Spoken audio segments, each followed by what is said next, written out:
Unit 4 accounting standard 9, 10, 11 એમાં accounting standard 9 start કરીએ. Revenue recognition. રેવન્યુને recognise કઈ રીતે કરવી એના માટેનું અકાઉન્ટિંગ સ્ટાન્ડર્ડ છે. રેવન્યુ જનરલી મોટો પોર્શન હોય છે કોઈ પણ બિઝનેસમાં, તો એની ટ્રીટમેન્ટ, અકાઉન્ટિંગ ટ્રીટમેન્ટ કઈ રીતે કરવી, એના રિકોગ્નાઇઝેશનના કયા કયા મેઝર છે, કઈ કઈ કન્ડિશન છે, એના માટેનું અકાઉન્ટિંગ સ્ટાન્ડર્ડ 9 આપેલું છે.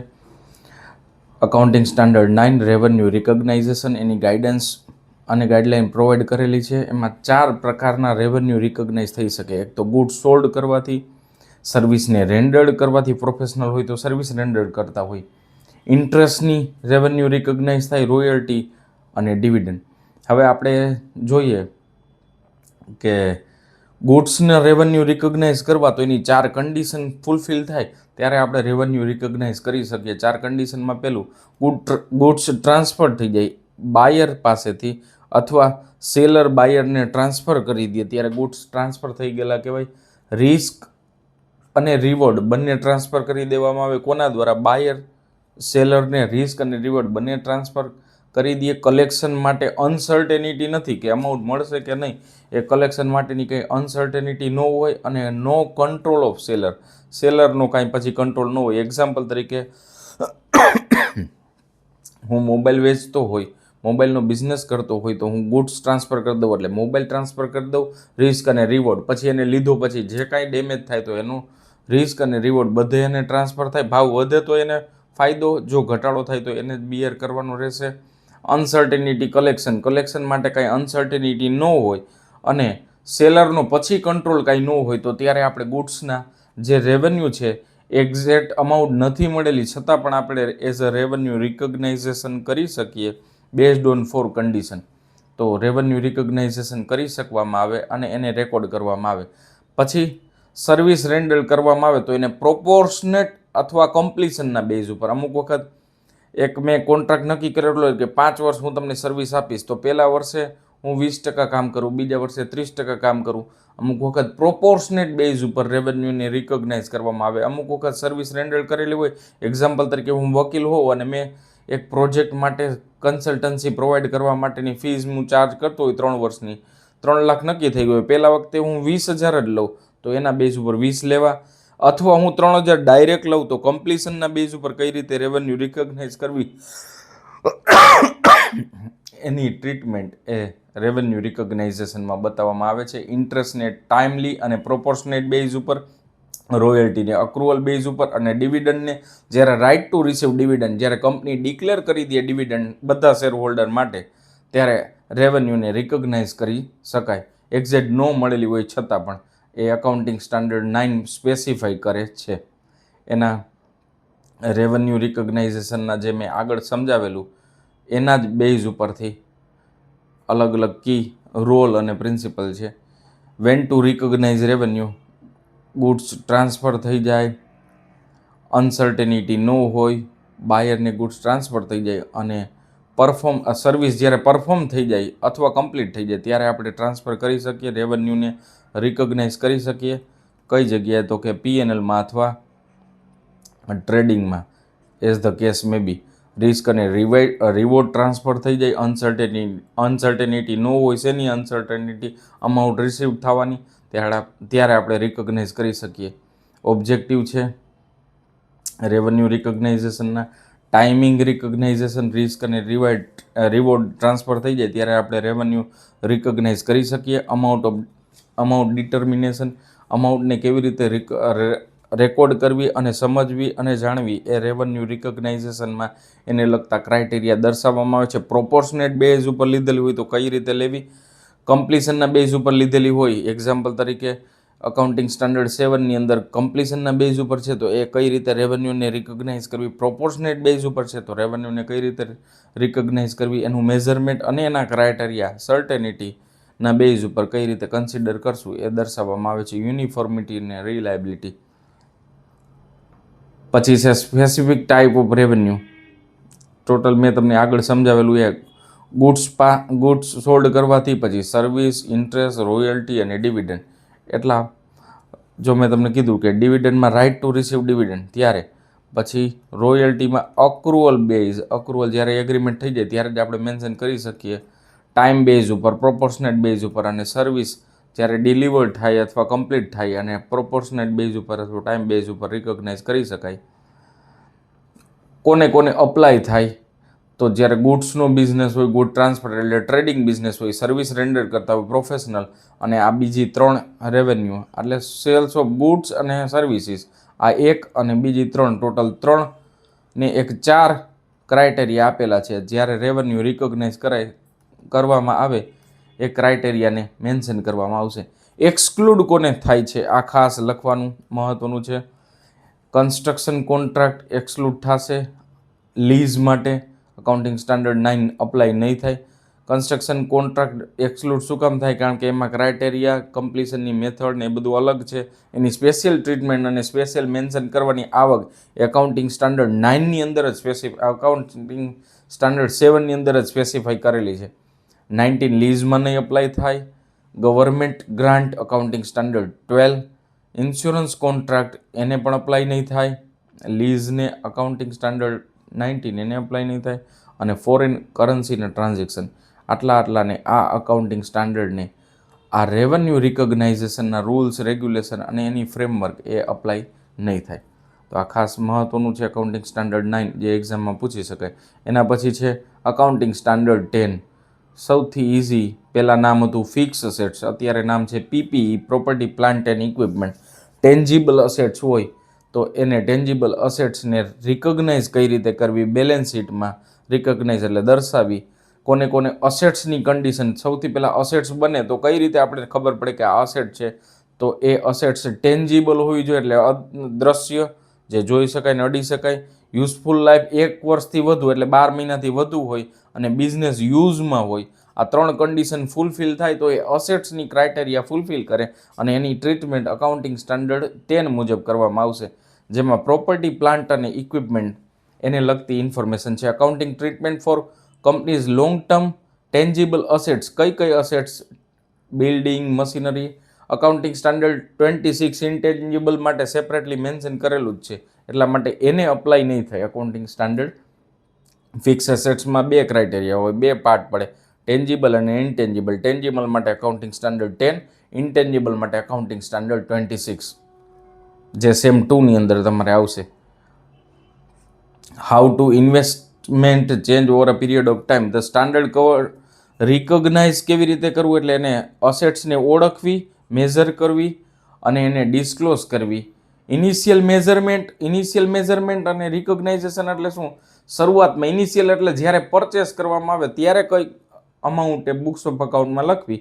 અને સબસિક્વન્ટ મેઝરમેન્ટ, સબસિક્વન્ટ એટલે એમાં પછી અસેટ્સમાં 1 વર્ષ પછી વધારો ઘટાડો થાય તો એની ટ્રીટમેન્ટ આપણે બનાવીએ છીએ ને રિવેલ્યુએશન અકાઉન્ટ. એમાં અસેટ્સ વધે તો એને ક્રેડિટ સાઇડ લખીએ, અસેટ્સની વેલ્યુમાં ઘટાડો થાય તો એને ડેબિટ સાઇડ લખીએ.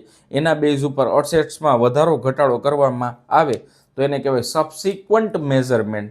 ઇનિશિયલ મેઝરમેન્ટ એટલે at the time of making purchase by the company, at the time, ત્યારે એની રિકોગ્નાઇઝેશન અને એના ક્રાઇટેરિયા એને હિસ્ટોરિકલ કોસ્ટના આધારે, કન્સેપ્ટના આધારે કેલ્ક્યુલેટ કરવામાં આવે. એની કોસ્ટ ડિસાઇડ થાય. કોસ્ટ માટે રેડી ટુ યુઝ કન્ડિશન સુધીનો બધો કોસ્ટ છે એ પ્લાન્ટની અંદર, અસેટ્સની અંદર ઇન્ક્લુડ કરવામાં આવે. એ કન્ડિશન, એ કોસ્ટે આપણે બેલેન્સ શીટમાં દર્શાવવામાં આવે. એમાં ડેપ્રિસિએશન ઇફ પ્રોવાઇડેડ તો એને લેસ કરીને જે વેલ્યુ આવે એને બુક્સ ઓફ અકાઉન્ટમાં એટલે કે બેલેન્સ શીટમાં દર્શાવવામાં આવે.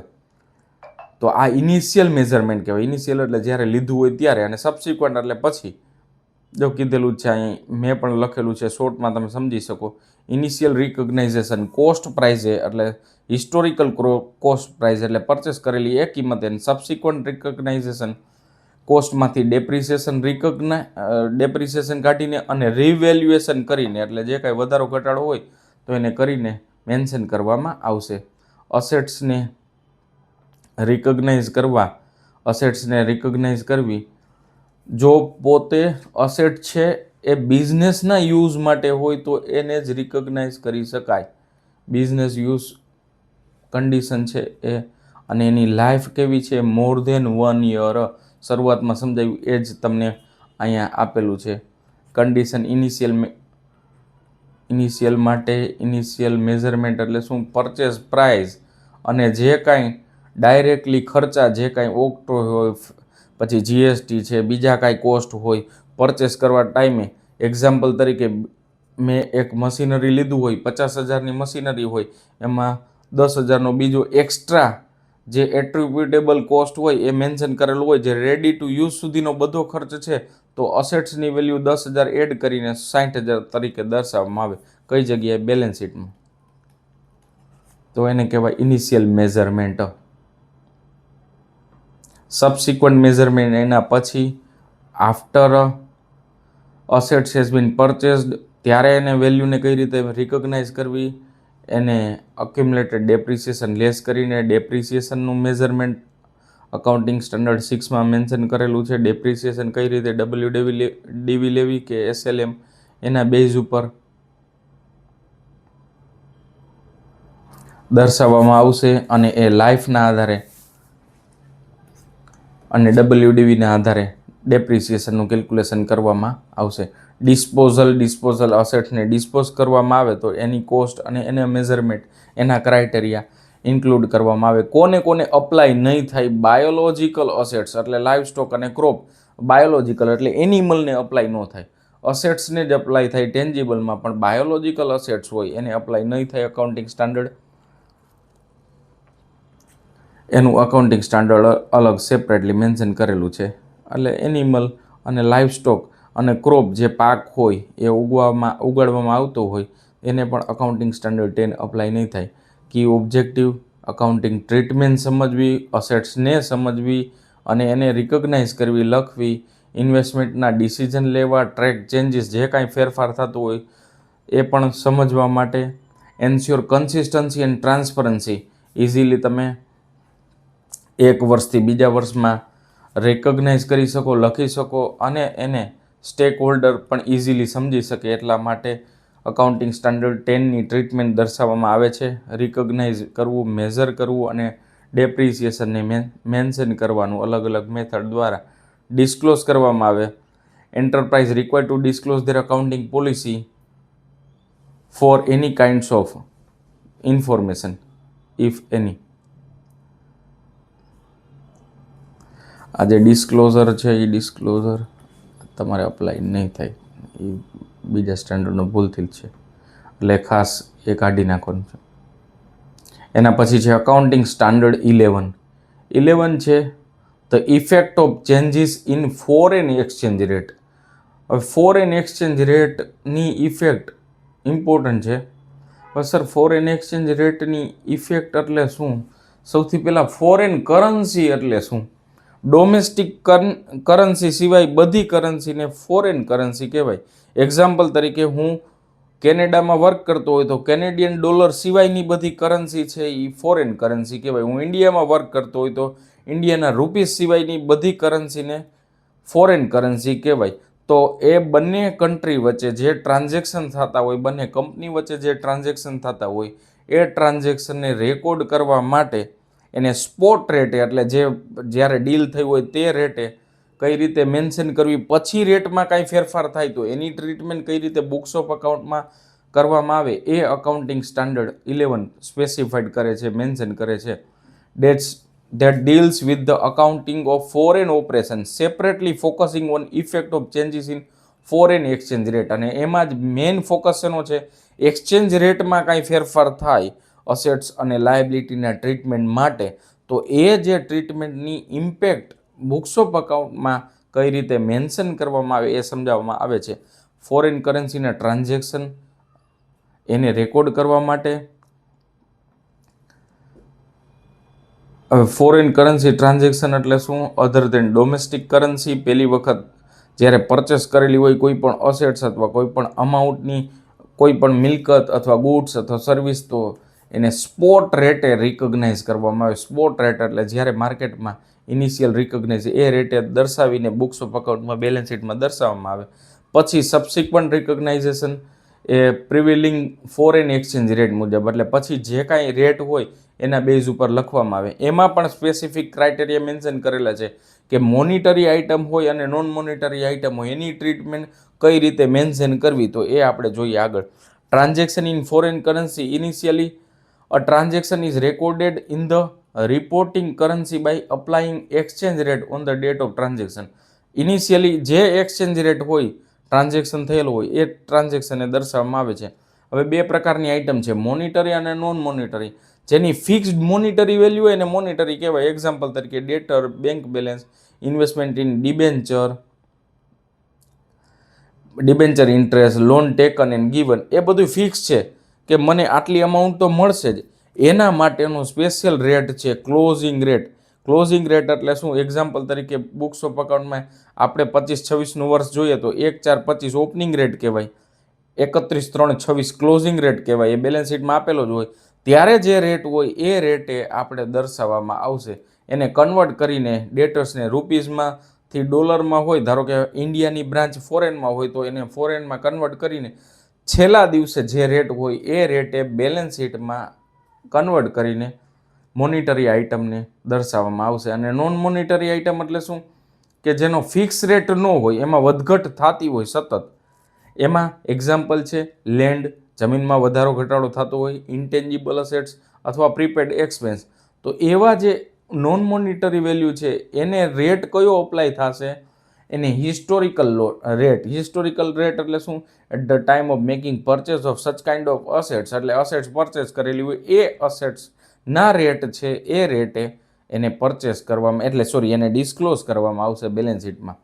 એક્સચેન્જ ડિફરન્સ, એનો કાંઈ જો વધારો ઘટાડો હોય ખરીદીથી લઈને રિકગ્નાઇઝ એટલે લખવા સુધીનો, તો એને સેપરેટલી મેન્શન કરવામાં આવશે P&Lમાં અને એની ઇફેક્ટ પણ દર્શાવવામાં આવશે. ફોરેન ઓપરેશન એટલે શું? The standard deals with translating the financial statement of foreign operation into enterprise reporting currency. Example તરીકે ઇન્ડિયાની કોઈ પણ કંપનીના ફોરેનમાં બ્રાન્ચ હોય તો એના જે ફોરેનની બ્રાન્ચ છે એને ઇન્ડિયન રૂપીઝમાં કન્વર્ટ કરવા માટે અકાઉન્ટિંગ સ્ટાન્ડર્ડ અપ્લાય થશે. ફોરેન ઓપરેશનમાં કોનું ઇન્ક્લુડ થાય? એની બ્રાન્ચ હોય, યુએસએમાં બ્રાન્ચ હોય એને અપ્લાય થાય, એની સબસિડરી હોય તો એને પણ અપ્લાય થાય. આઈની કંપની અને રશિયાની કંપની બે જોઈન્ટ વેન્ચરમાં કાંઈ કામ કરતા હોય, કોઈ મિસાઇલ બનાવવા, તો એની કંપનીને પણ અપ્લાય થાય. અને એસોસિએટ કંપની એને પણ આઉટસાઇડ જે ફોરેનમાં કામ કરતી હોય એને અકાઉન્ટિંગ સ્ટાન્ડર્ડ 11 અપ્લાય થાય. શું કામ અપ્લાય થાય? મેં તમને સમજાવ્યું એ જ રીતે બધા અસેટ્સની વેલ્યુએશન કરવા માટે બુક્સ ઓફ અકાઉન્ટમાં બેલેન્સ શીટમાં એ અસેટ્સની વેલ્યુને દર્શાવી એ જરૂરી છે. અને લાસ્ટ છે સ્પેશિયલ એક્સક્લુઝન, કોને અપ્લાય નહીં થાય. Does not deal with the restatement of enterprise financial statement from reporting currency into other currency for convenience of યુઝરના કન્વિનિયન્સ માટે જો ખાલી બનાવેલું હોય તો એને અપ્લાય ન થાય. Does not cover presentation of cash flow statement or exchange difference arising from foreign currency borrowing that are adjusted to interested cost. જે કાંઈ કેશ ફ્લો બનાવવા માટે ફેરફાર કરવો હોય તો એને અપ્લાય ન થાય. ખાલી કેશ ફ્લો અમુક વખત ઇનફ્લો આઉટફ્લો દર્શાવવું હોય કંપનીને તો એને અપ્લાય નહીં થાય, તો ત્યારે ફેરફાર કરવાની જરૂર નથી. રિકગ્નાઇઝેશન એક્સચેન્જ ડિફરન્સ એટલે જ્યારે અસેટ્સ પરચેસ કરી હોય અને જ્યારે બુક્સ ઓફ અકાઉન્ટમાં મેન્શન કરવામાં આવે એટલે રિપોર્ટિંગ કરવામાં આવે તેને કહેવાય એક્સચેન્જ ડિફરન્સ. એને રિપોર્ટ કરવું અને એને મોનિટરી આઇટમ અને નોન મોનિટરી આઇટમ આપણે સમજ્યા એમ ક્લોઝિંગ રેટે અને નોન મોનિટરી હિસ્ટોરિકલ રેટે એ સમજેલા. એના બેઝ ઉપર એને મેન્શન કરવામાં આવશે જે એક્સચેન્જ રેટ અને ડિફરન્સ. એમાં ફોરેન એક્સચેન્જ લોસ હોય તો P&Lની debit side, foreign exchange gain હોય લીધેલું હોય જે રેટે અને પછી રેટમાં વધારો થઈ જાય તો એને જે ગેન અથવા લોસ ના અકોર્ડન્સમાં P&Lમાં લોસ અને ગેનની ટ્રીટમેન્ટ આપવામાં આવશે અને ડિસ્ક્લોઝ પણ કરવામાં આવશે. Disclosure of the reason of using reporting currency difference from the currency. એક કરન્સીમાં ફોરેન કરન્સીમાં શું કામ લખેલું છે અને ચેન્જ કરેલી છે એની વર્કિંગ એને સેપરેટલી ડિસ્ક્લોઝ કરવામાં આવશે. અને રીઝન ઓફ રિપોર્ટિંગ કરન્સીમાં તમે લખો છો તો એનું રીઝન અને એની આઇટમ અને એના ઇન્ફોર્મેશનને મેન્શન કરવામાં આવશે. તો આ છે અકાઉન્ટિંગ સ્ટાન્ડર્ડ 11. ઇમ્પોર્ટન્ટ છે અને થોડુંક ડિફિકલ્ટ છે. એક વખત વાંચીને લખશો ત્યારે તમને ઇઝીલી સમજાઈ જશે. તો thank you, thanks a lot.